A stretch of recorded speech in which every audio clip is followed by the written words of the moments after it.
एक बार भगवान बुद्ध जेतवन विहार में रह रहे थे। भिक्षु चक्षुपाल भगवान से मिलने के लिए आए थे। उनके आगमन के साथ उनकी दिनचर्या, व्यवहार और गुणों की चर्चा भी हुई। भिक्षु चक्षुपाल अंधे थे। एक दिन विहार के कुछ भिक्षुओं ने कुछ मरे हुए कीड़ों को चक्षुपाल की कुटी के बाहर पाया और उन्होंने चक्षुपाल की निंदा करनी शुरू कर दी कि उन्होंने इन जीवित प्राणियों की हत्या की। भगवान बुद्ध ने निंदा कर रहे उन भिक्षुओं को बुलाया और पूछा कि क्या तुमने भिक्षु को कीड़े मारते हुए देखा है? उन्होंने उत्तर दिया, नहीं। इस पर भगवान बुद्ध ने उन साधकों से कहा कि जैसे तुमने उन्हें कीड़ों को मारते हुए नहीं देखा, वैसे ही चक्षुपाल ने भी उन्हें मरते हुए नहीं देखा और उन्होंने कीड़ों को जानबूझकर नहीं मारा है, इसलिए उनकी भर्त्सना करना उचित नहीं है।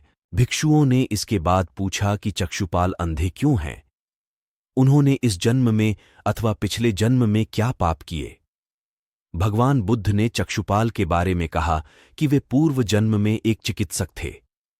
एक अंधी स्त्री ने उनसे वादा किया था कि यदि वे उसकी आंखें ठीक कर देंगे तो वह और उसका परिवार उनके दास बन जाएंगे। स्त्री की आंखें ठीक हो गईं, पर उसने दासी बनने के भय से यह मानने से इनकार कर दिया। चिकित्सक को तो पता था कि उस स्त्री की आंखें ठीक हो गई हैं। वह झूठ बोल रही है। उसे सबक सिखाने के लिए या बदला लेने के लिए चक्षुपाल ने दूसरी दवा दी। उस दवा से महिला फिर अंधी हो गई।